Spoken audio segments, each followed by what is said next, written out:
Boa noite a todos. É um privilégio para nós, posso falar pelos dois, podermos estar aqui a partilhar convosco, e também queremos agradecer em primeiro lugar também pelo convite ao pastor Armando e ao pastor Ruben, por nos terem convidado também para podermos falar um bocadinho deste tema. Tem sido uma estreia estas quintas-feiras, estas partilhas a 2. Nós ainda estamos a fazer uma estreia maior, estamos a fazer uma partilha a 3, portanto acho que estamos aqui em vantagem. E realmente é muito bom nós podermos partilhar um bocadinho sobre este tema. E ao longo destas quintas-feiras temos estado a falar de sociedades saudáveis, não é? E nós temos visto nas duas partilhas que já foram feitas pelo Ruben e a Telma, pelo Armando e pela Natália, que este tema está diretamente relacionado com famílias, não é? Porque só podemos ter sociedades saudáveis se nós construirmos famílias saudáveis, porque as famílias são a base da sociedade. E nós, à medida que fomos preparando esta partilha, nós fomos percebendo a responsabilidade ainda maior que era partilhar sobre este tema, porque nos fomos tomando consciência de que este é um tema basilar da fé cristã e que é um tema ao qual Deus deu a maior importância, e é um bocadinho sobre isso que nós vamos falar, tentar passar um bocadinho daquilo que vimos. Então nós, para podermos compreender o que é uma família saudável, não há melhor referência do que a Bíblia, do que é que a Bíblia nos diz sobre famílias saudáveis, não é? E quando nós lemos a Bíblia sobre as passagens sobre família, e vemos família na Bíblia, tal como também já tem vindo aqui a ser falado, e como o Armando e a Natália falaram a semana passada, família é um projeto de Deus, família foi criada por Deus.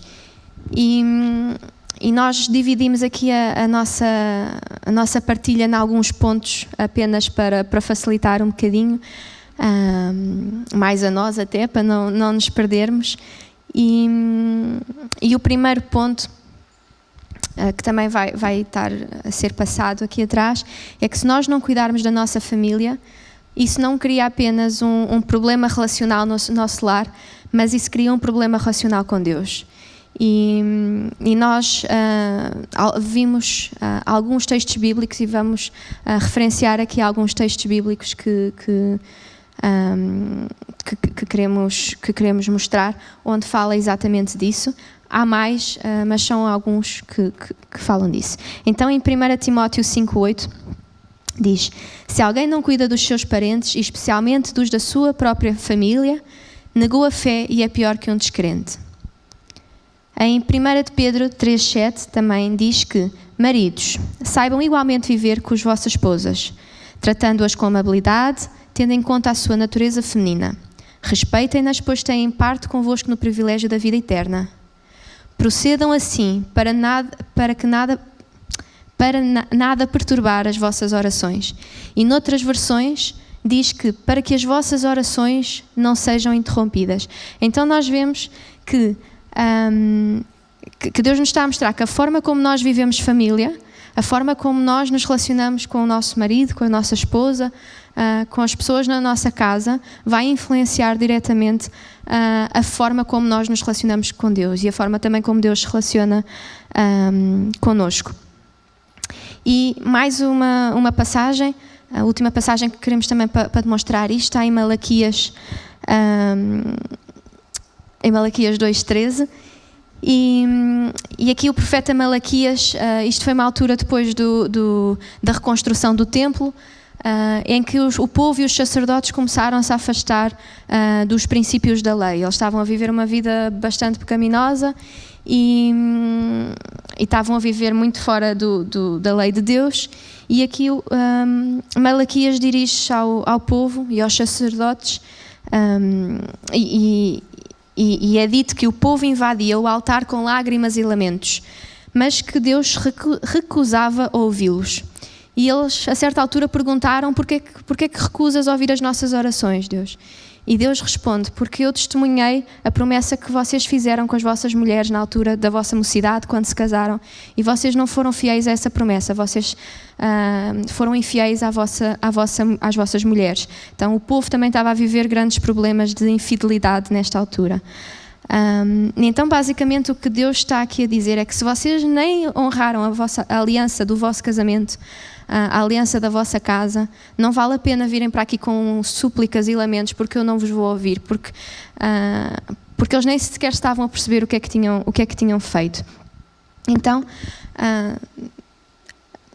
nós não vale a pena basicamente o que Deus está a dizer é que não vale a pena nós virmos aqui, nós virmos à igreja, nós virmos lamentar-nos e chorar e clamar a Deus para que mude a nossa situação, para que resolva os nossos problemas, quando se calhar em casa nós temos um marido com quem não falamos, temos uma mulher a quem não dirigimos a palavra, temos uns pais que não queremos saber deles e nem sequer somos capazes de reconhecer isso e de querer desejar mudar isso, não é? Porque uma coisa é que quando nós reconhecemos esse problema e queremos mudar, não é? E pedimos a Deus para que nos mude, mas aqui não era isso que se estava a ver neste povo. O povo nem sequer reconhecia o que é que tinha feito. E então a palavra de Deus é clara, que Deus vai se recusar a ouvir as nossas orações se nós, de acordo com a forma que nós tratamos os nossos em nossa casa. E boa noite, irmãos. Vamos então entrar no segundo ponto, em que diz que Deus tem um propósito não apenas para nós individualmente, mas tem um propósito para a nossa família. E vemos isso em diversas passagens, que Deus não tem interesse apenas na nossa salvação, mas tem interesse na salvação também da nossa casa, da nossa família, da nossa geração. E vamos ver isso em algumas passagens históricas na Bíblia, em que Deus não tem apenas, lá está, este plano individual, mas um plano familiar. E podemos ver na história de Noé, na construção da arca, que Deus poupou não apenas Noé, mas também tinha um plano para salvar a família. E ali vemos em Gênesis 6, mas contigo farei um pacto de aliança. Deves entrar na arca, tu e os teus filhos, e a tua mulher e as dos teus filhos. Deus tinha um plano para todos eles, não apenas para Noé. O mesmo acontece na história de Ló, no contexto em que Sodoma e Gomorra vão ser destruídas por causa do pecado. E em Ló Deus encontrou um homem puro, e Deus quis salvar não apenas Ló, mas também, mais uma vez, a sua família. E vemos aqui em Gênesis 19:16, como Ló parecia hesitar, os dois visitantes, anjos, agarraram-no pela mão, a ele, à mulher e às duas filhas, e levaram-nos para fora da cidade, pois o Senhor queria salvá-los. E vemos ainda noutra passagem, também em Gênesis, na história de José, no Egito, em que ele passa por uma situação familiar, em que é rejeitado pelos próprios irmãos, e vemos que Deus foi fiel na vida de José, fê-lo prosperar, fê-lo ter vitória sobre cada desafio adverso que vinha à sua vida, e no final de tudo, Deus abençoou não só a vida dele, mas abençoou também toda a família, a sua família e as gerações seguintes. E vemos isso quando ele tem depois um encontro com a família.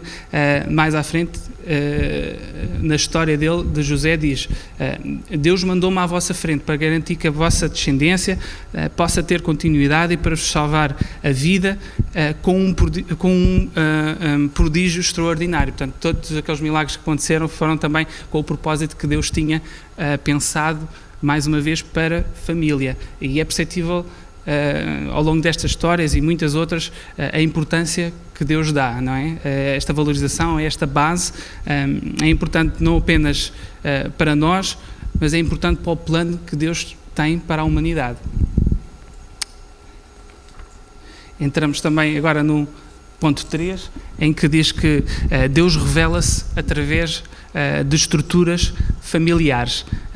E Deus usa exemplos da família para explicar o amor, para ser mais fácil também de entender quem Ele é, quem Deus é.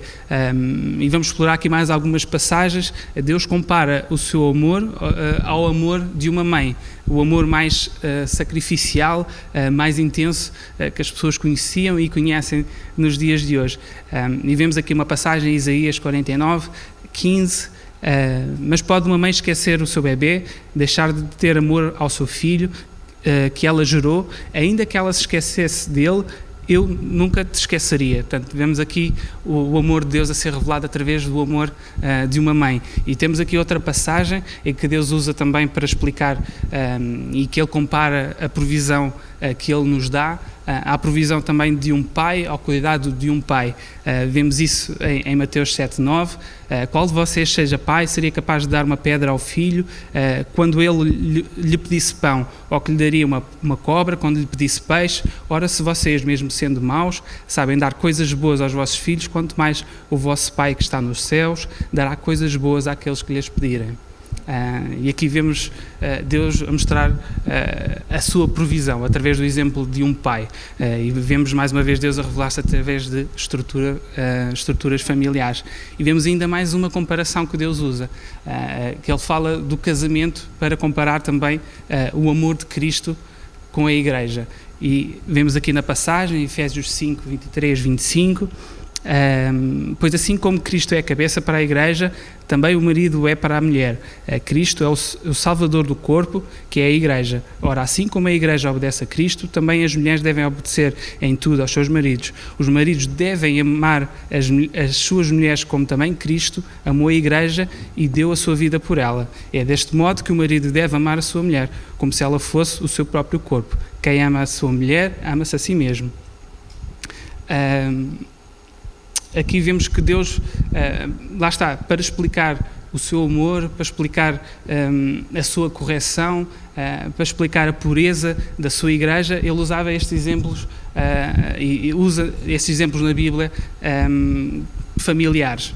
Então, Deus, como Criador da família, estabeleceu mandamentos muito concretos, não apenas para que nós tenhamos uma vida feliz em nossa casa, no nosso teto, uma vida saudável, mas também para não distorcermos a imagem que devemos ter de Deus. E também podemos perguntar se por acaso não tive esta experiência, ou se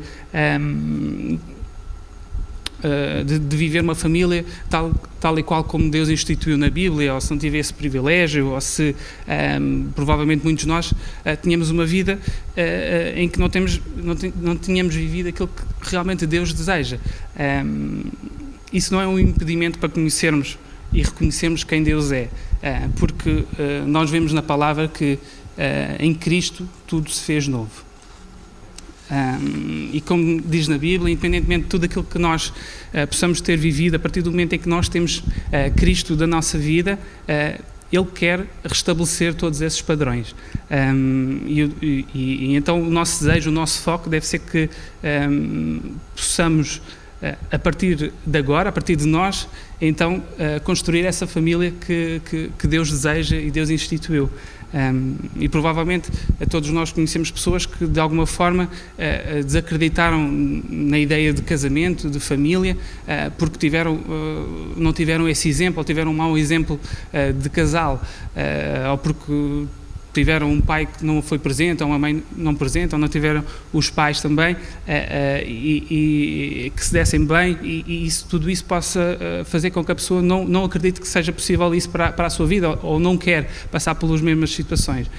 Eu mesmo também, se não conhecesse Deus, possivelmente podia também desacreditar desta ideia de casamento, portanto, também ter crescido num lar de pais separados, ter um pai em determinada fase da vida também ausente, mas acredito que Deus tem um plano para mim, para a minha família, e que não sou mais influenciado pelas experiências que eu possa ter tido, mas que Deus quer construir algo novo a partir de nós. Então essa também é a nossa responsabilidade.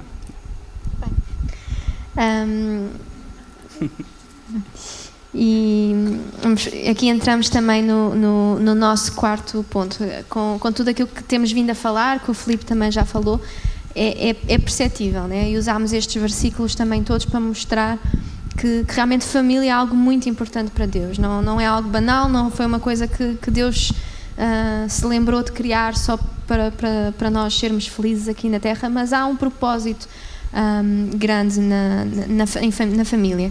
Então a família é uma criação divina, e este é o nosso quarto ponto. A família não foi criada pelo homem, a família não foi criada com Adão.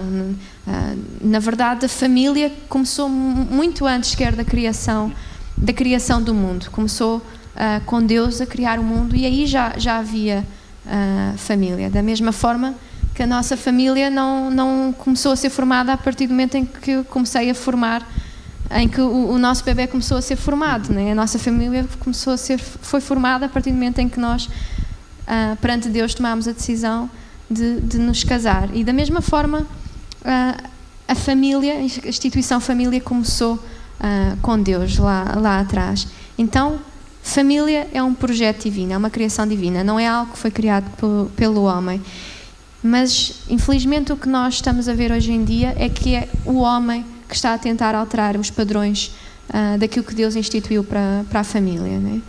Deus instituiu padrões divinos para a família, e hoje em dia nós vemos que a sociedade, através do homem, está a tentar alterar e normalizar coisas que fogem completamente aos padrões daquilo que Deus instituiu. Então, uma família já não precisa de ser constituída por uma mãe e por um pai, pode ser constituída por 2 pais ou por 2 mães, e se calhar isso até é normal. Ou uma família, amor é amor, e a constituição da família é uma coisa relativa. Primeiro filhos e depois casamento, não há assim tanto mal. Se calhar primeiro ir viver juntos, ver no que é que dá, e depois casamos, se correr bem. Ao mais pequeno problema, o divórcio é uma solução muito fácil, uma saída fácil. Cada vez facilita-se mais os processos, né, do divórcio.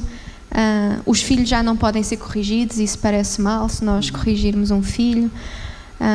A fidelidade é algo relativo. E infelizmente nós estamos a ver que começa cada vez mais a serem normalizadas este tipo de situações que fogem completamente àquilo que Deus instituiu. E à medida que existe este progressivo afastar da estrutura familiar que Deus instituiu, é isso que está a criar tantos problemas também na nossa sociedade, porque, como já vimos, a base da sociedade são famílias, né? Famílias saudáveis geram sociedades saudáveis, mas se as famílias não forem saudáveis, as sociedades também não vão ser saudáveis, né? E a família só pode ser saudável se for de acordo com os padrões pela qual foi criada e com o propósito para o qual foi criada. E o perigo desta relativização destes padrões, né? Porque nós vemos que mesmo no seio da igreja e quando mesmo sendo crentes, há muito tempo há coisas que às vezes parece que a sociedade impõe tanto, começamos a normalizar, não é? Que se calhar não há assim tanto mal. Qual será o mal, não é? Mas o perigo disto é que nós, quando estamos a relativizar valores que Deus incutiu à família, nós não estamos apenas a relativizar valores terrenos e humanos, nós estamos a relativizar valores espirituais. Então, quando, por exemplo, pegando em algumas coisas que nós falámos, quando, por exemplo, Deus diz que a mulher deve ser submissa ao marido e o marido deve amar a mulher, e fazendo aqui um pequeno parênteses, porque mais uma vez aqui a sociedade tem vindo a deturpar um bocadinho aqui estes valores, não é? E se calhar muitos de vocês viram que agora há pouco tempo houve vários escândalos por causa deste versículo nas redes sociais e na televisão, e muitas vezes as coisas são completamente tiradas fora do contexto, não é? Então aqui quando Deus diz que a mulher deve ser submissa ao homem, não é de todo uma visão machista ou uma visão autoritária no casamento, A mulher ser submissa ao homem é simplesmente a mulher estar sobre a mesma missão, debaixo da mesma missão que o homem, ou seja, a mulher em tudo fazer para que o homem, para que juntos possam cumprir a missão para a qual Deus lhes designou. E logo a seguir, e essa parte normalmente já não vem nos jornais, né? Porque e nas redes sociais, porque já não dá jeito, porque logo a seguir essa frase diz: e o homem deve amar a mulher tal como Cristo amou a igreja, dando a vida por ela. Então isso não é de todo machista. E voltando ao que eu estava a dizer, quando nós começamos a relativizar e a normalizar esses aspectos que se calhar que a mulher não precisa de obedecer ao homem ou o que seja, nós não estamos só a relativizar esse aspecto terrestre, nós estamos a relativizar que a igreja precisa de ser submissa a Cristo, a Deus. Nós, quando começamos a relativizar a questão da pureza até ao casamento, nós não estamos só a relativizar e a normalizar uma questão carnal, nós estamos a relativizar a pureza da igreja até à vinda de Cristo. Então são assuntos que aparentemente parece que não há assim tanto mal, mas implicam com questões espirituais muito, muito relevantes. Então, se Deus é o criador da família, né? Se Deus é quem instituiu a família e criou as bases, não há ninguém melhor do que Ele para restaurar a nossa visão de família, não é? Só Ele sabe como é que deve ser família, só Ele pode restaurar em nós essa visão familiar e restaurar nas nossas famílias, nas nossas igrejas, na sociedade, a família. E então Deus deseja que nós possamos viver família na sua plenitude, e isso só é possível com Deus no centro da nossa família.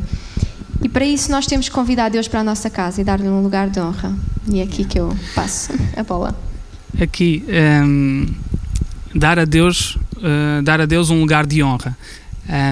E quando pensamos em dar a Deus o lugar de honra, e falamos em convidar alguém para a nossa casa e dar um lugar de honra, é inevitável pensarmos na nossa experiência quando recebemos alguém em casa, e quando nós gostamos de receber gente em casa para almoçar ou para jantar, e nós gostamos de ter as coisas preparadas, as coisas prontas. A Marta então tem que ter tudo ali já super preparado, o comer já pronto, as entradas na mesa, a mesa já posta, o queijinho cortado, as velinhas na sala, o cheirinho também, a velinha na casa de banho, portanto, tudo ali certinho. Para quê? Porque gostamos e também gosto de que os convidados se sintam bem recebidos, se sintam em casa, para que quando eles chegarem já não haja mais preocupações. E nós damos honra, não é, aos convidados, damos o melhor lugar à mesa. Há até quem tenha um serviço especial que usa especificamente para quando tem visitas em casa, e tudo isto para que possamos também dar o melhor aos nossos convidados. E certamente também não gostamos de pensar na melhor comida para servir, não vamos dar os restos que temos no frigorífico da noite anterior,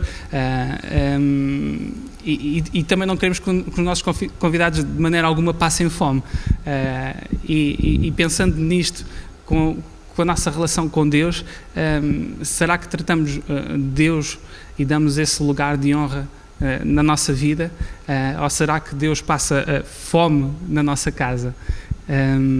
Às vezes damos apenas os restos da nossa atenção, falamos com Ele naquele tempinho que sobrar do nosso dia, e se sobrar algum tempo do nosso dia. E pensando também ainda voltando aos convidados na nossa casa, imagine o que é nós também convidarmos alguém e estarmos unicamente preocupados em falar dos nossos problemas e não darmos espaço para que a pessoa possa também falar, não é? E certamente também onde esteja a passar por situações em que estou a falar com alguém, e essa pessoa, ainda vocês estão a contar alguma coisa e ela já vos está a interromper para falarem alguma coisa da vida delas, e é sempre naquele ciclo, e vemos que acaba por ser uma relação um bocado unilateral, não é? Só de um lado, e às vezes temos que ter atenção e cuidado para que a nossa relação com o nosso Pai, com o nosso Deus, não seja também dessa forma, só de um lado e só com a nossa postura apenas a falar e não dar espaço para ouvir aquilo que Ele tem para nos dizer. E continuando aqui neste exemplo de recebermos os convidados em casa, há outra coisa que também seria, ou é muito deselegante, não é? Que é nós recebermos ou convidarmos alguém para a nossa casa apenas e com o único objetivo de perceber o que é que aquela pessoa nos pode dar, não é? Imaginem, sei lá, convidar alguém para a nossa casa porque sabemos que tem imenso jeito para a canalização e temos mesmo ali uma coisa avariada e aquilo ia-nos dar mesmo jeito, então nós nem sequer estamos a desfrutar da presença daquele convidado, nós só queremos é saber o que é que ele nos vai arranjar na nossa casa.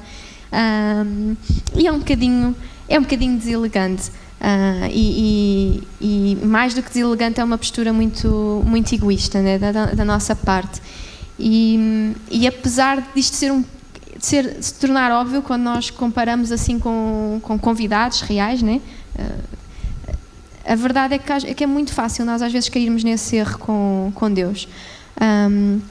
É muito fácil nós nos dirigirmos, e temos que ter muito cuidado, nós nos dirigirmos a Deus apenas no sentido de tentar perceber o que é que Ele nos pode dar, o que é que nós podemos obter da nossa relação com Deus, e estamos sempre à procura do que é que nos vai dar, e nós não estamos sequer a desfrutar da presença de Deus na nossa casa, nós não estamos a desfrutar de um relacionamento com Deus, porque nós só estamos interessados de que forma é que Ele vai tratar dos nossos problemas. E então, às vezes nós não estamos diante de Deus para ouvir o que é que Ele tem para nos ensinar. Nós só estamos diante de Deus para convencê-lo de que aquilo que nós estamos a pensar ou de que aquilo que nós estamos a sentir é o melhor a ser feito. E há algo que a Bíblia também nos diz, e que é os planos de Deus são muito maiores e muito mais altos que os nossos, não é? E não há nada que nós possamos pensar para nós e para a nossa família e para a nossa casa que Deus não tenha pensado já bem melhor e maior para nós, não é? Então nós às vezes podemos achar que temos descobrimos a pólvora, né, como costumamos dizer, e que aquilo era mesmo bom para nós, mas Deus já pensou muito mais para nós, Deus tem coisas bem melhores para nós. Então nós, em vez de termos uma postura de pedirmos apenas para Deus fazer algo pela nossa família, nós devemos pedir que Deus nos mostre o que é que nós podemos fazer ou mudar na nossa família.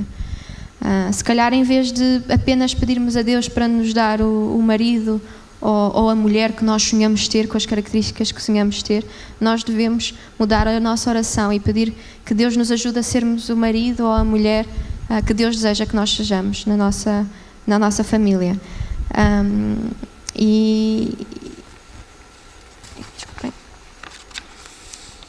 E realmente nós só podemos viver a plenitude daquilo que Deus tem para nós, quer enquanto indivíduos, quer enquanto família, se nós nos alinharmos com os planos de Deus, em vez de apenas querermos que Deus entre nos nossos planos, né? E então é muito isto, é nós convidarmos Deus para estar na nossa casa, para desfrutarmos da presença dele, mas não sermos rígidos ao ponto de não querermos largar os nossos planos, de querer que Deus se encaixe nos nossos planos, porque Deus já tem coisas bem melhores, e às vezes estamos a tentar que Deus se encaixe nos nossos planos medíocres, quando Ele tem coisas bem maiores para nós, e nós estamos a perder tempo a tentar convencê-lo de algo que não faz sentido. E nós só podemos conhecer esses planos de Deus dedicando tempo, né? Dedicando tempo para o ouvir, para estar e desfrutar da presença dEle. Isto através de ler a sua palavra, de passar tempo com Ele, de falar com Ele, do silêncio.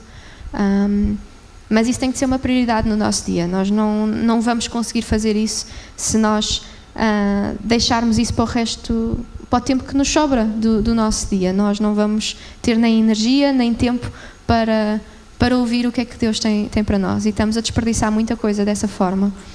E voltando, e estamos já também a terminar, voltando aqui a este exemplo dos convidados que vão à nossa casa,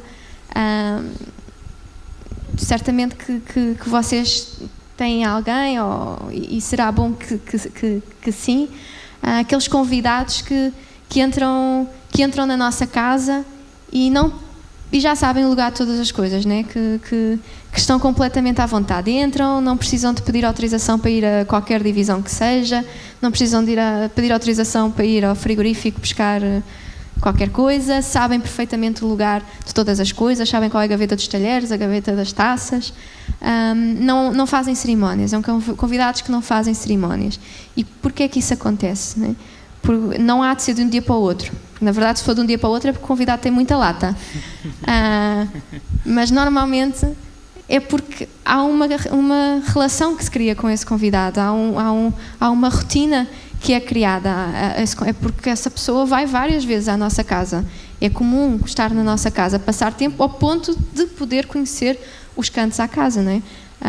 E há uma intimidade e é isso que Deus quer na nossa casa. Deus não quer apenas ser uma visita que nós convidamos para ir à nossa casa. Deus não quer ser alguém que é quase da casa. Deus quer ser alguém que habita na nossa casa. E mais do que poder aceder a qualquer divisão sem perguntar, Deus quer poder ter o nosso avalo para poder entrar nessas divisões e arrumar e mudar as coisas que estão nessas divisões. Ele não quer só entrar para ver, aliás, ele já sabe o que é que está lá dentro de cada divisão, mas ele quer poder entrar e poder alterar, poder arrumar, poder deitar fora, se calhar coisas que estão tão desarrumadas que nem nos estão a deixar viver a plenitude da nossa casa. Há divisões que nós nem conseguimos entrar, que está aquela caixa ali há séculos e nós não conseguimos usar aquela divisão, podia estar a ser usada, mas não estamos a usar porque não a arrumamos, e Deus quer poder ter essa liberdade de arrumar. E naturalmente que entendem que quando falamos aqui em divisões, também do que é que estamos a falar, não é? Há áreas da nossa vida familiar, da nossa vida pessoal, áreas como o perdão, alguma situação que às vezes não está resolvida, que nós não conseguimos resolver aquilo e que não nos está a deixar viver a plenitude do nosso casamento. A área da fidelidade, a área da educação dos nossos filhos, que nós não queremos alterar a forma se calhar como fomos ensinados a fazer. Áreas do passado, às vezes nós temos divisões que estão fechadas há muito tempo e não queremos entrar lá, porque sabemos que vai doer quando entrarmos naquela divisão. Há coisas que nos trazem memórias que doem, né? Mas Deus quer poder que nós passemos por esse desconforto para que Ele possa permitir que nós possamos entrar nessa divisão e usar e usufruir da nossa casa em pleno. E várias áreas, né? Vícios, autoestima, relações tóxicas dentro e fora de casa. E finalizando aqui a nossa partilha, é isto que Deus deseja, né? Deus criou a família de uma forma divina, né? A família é uma criação divina, de uma forma espiritual. Ele estabeleceu mandamentos concretos para a família, para que nós possamos, através da família, reconhecer quem Deus é, reconhecer aquilo que Deus pretende para a sua igreja, reconhecer o amor de Deus. E Ele pretende restaurar a visão que nós temos de família e pretende que nós o deixemos habitar na nossa casa e que Ele possa, mais do que ser um convidado, mais do que ser um convidado regular, mais do que ser um convidado que sabe os cantos à casa, ser parte da família e alguém que mexe na casa à vontade. E é isso. Desculpa. Faz mal. É muito isso, que possa estar presente na nossa vida, e para que isto aconteça, temos que realmente dar este espaço.